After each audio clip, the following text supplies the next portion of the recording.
Alright guys, आज हम बात करेंगे बाबर आजम को टीम से ड्रॉप किया गया है या उनको रेस्ट दी गई है। पीसीबी ने जो है एक स्टेटमेंट जो है दी है, लाइक ओपनली पब्लिकली एक स्टेटमेंट अनाउंस की है कि हमने बाबर आजम, शहनशाह फरीदी और नसीम शाह को हमने रेस्ट दिया है। क्या ये लोगों को बेवकूफ़ समझते हैं? पूरी दुनिया को पता आपने उनको ड्रॉप किया है। अगर इनको रेस्ट ही दी देनी थी तो जो ओडीआई कप आपने पहले करवाया इस टूर्नामेंट से पहले, तो उसमें रेस्ट आपने क्यों नहीं दी इनको? और जब ये मिडल ऑफ द सीरीज एक मैच आप बुरे तरीके से हार गए हैं, तो इसके दरमियान आके आप अपने बड़े प्लेयर को रेस्ट दे सकते हैं? ये पॉसिबल है? पता नहीं किन लोगों को पागल बना रहे हैं, कैसे लेके क्रिकेट बोर्ड को चल रहे हैं ये। पूरी दुनिया को पता आपने उनको ड्रॉप किया है, तो क्लियर कट भाई शट अप कॉल दो उनको।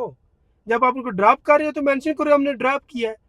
फिर ये दोगली पॉलिसी क्यों खेलता पीसीबी, मुझे इसकी समझ नहीं आती। लाइक बाबर आजम पिछली 18-20 इनिंग से उसकी कोई 50 नहीं है टेस्ट मैच में, तो आप बताओ कि उसकी लाइक फॉर्म अच्छी नहीं है, हम इस वजह से उसको ड्रॉप कर रहे हैं।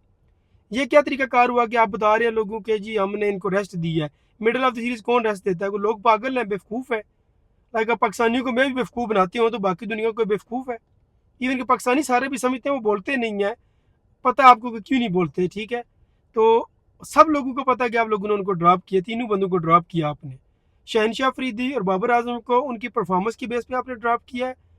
और बाबर आजम फिटनेस का थोड़ा सा फिटनेस का भी आ जाता है। और मैन जो नसीम शाह को आपने फिटनेस के ऊपर ड्रॉप किया है, उसका भी वो पेट लटक रहा था, आप सबको पता है। अभी जैसे बाबर आजम का काफ़ी दिनों से सोशल मीडिया पे हो रहा है कि इनका पेट बढ़ गया है, पेट लटक रहा है। तो वही चीज़ अभी नसीम शाह के साथ भी होने जा रही थी, इस वजह से आपने उसको भी ड्रॉप किया है। सो आप क्लियर कट जो अपने शट अप कॉल दिए तो उसको मेंशन केयर करो कि हमने उनको ड्रॉप किया है। ये कोई दोगली पॉलिसी नहीं करनी चाहिए कि हमने ड्रॉप, हमने रेस्ट दे रहे हैं जी। सारी दुनिया को पता है मिडिल ऑफ द सीरीज जिस जैसे आप बुरे तरीके से आपको मतलब इंग्लैंड ने अपने घर में आके इतने मतलब गंदे तरीके से हराया है, तो उसके दरमियान आप जो मैन प्लेयर थे उनको रेस्ट दे सकते हो? कभी भी रेस्ट नहीं दोगे आप।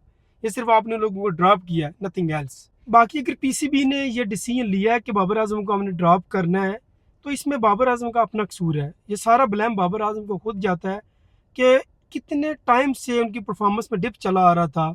ठीक है, उनकी कैप्टनसी अच्छी नहीं हो पा रही थी, ना ही उनसे बैटिंग हो पा रही थी। तो तब बाबर आजम को खुद ही रेस्ट लेके अपने ऊपर काम करना चाहिए था।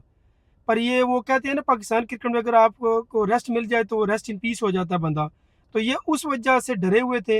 हालांकि नंबर 1 बैटर होने के बावजूद पाकिस्तान के, तो ये चीज़ से डरे हुए थे कि मैं दोबारा पता टीम में वापस आ सकूंगा या नहीं आ सकूंगा। इन्होंने रेस्ट ही नहीं ली। और दिन पर दिन वो होता है ना कि एक डिग में चले जाओ, खड्डे में जाते रहो जाते रहो। बाबर आजम की वो हालत हो गई थी। और अब ये सिचुएशन आ गई थी कि पीसीबी को खुद ड्रॉप करे। ये बहुत बुरी बात है कि पाकिस्तान का जो करंटली पाकिस्तान का नंबर 1 बैटर है, मैं हिस्ट्री का नहीं मानता बाबर आजम को, करंटली नंबर 1 बैटर था पाकिस्तान टीम में, और उसको पीसीबी को फाइनली ड्रॉप करना पड़ा। हालांकि उनको खुद जो रेस्ट लेके इसके अपने ऊपर फिटनेस के ऊपर और अपनी फॉर्म के ऊपर काम करना चाहिए था। को 3 महीने रेस्ट लेके क्रिकेट से दूर जाके मेंटली फ्रेश होकर दोबारा जो है ना आते। पर उन्होंने ये कॉल पिछले 2 साल से नहीं दी, अपने लिए नहीं दी। तो ये फिर होना था, एक ना एक दिन तो उनके साथ ये होना था। और पीसीबी को मजबूरी में अब आगे शटअप कॉल देनी पड़ी है। लाइक जब आप खुद अपने लिए डिसीजन नहीं लोगे तो ये फिर होना था एक ना एक दिन। गाइस, आप मुझे बताएं कि बाबर आजम को ड्रॉप करना जस्टिफाइएबल है या नहीं है? लाइक मेरे ख्याल में ये जस्टिफाइएबल था, बिकॉज मुझे लगता था कि बाबर को बहुत ही पहले ना खुद ही जो रेस्ट ले लेनी चाहिए थी और उनको दोबारा अपने ऊपर काम करना चाहिए था, फिटनेस के ऊपर और अपनी फॉर्म के ऊपर। 3-4 महीने क्रिकेट से दूर रहना चाहिए था, पर उन्होंने ये कॉल नहीं ली, जिस वजह से उनको ये दिन देखना पड़ा। Thank you.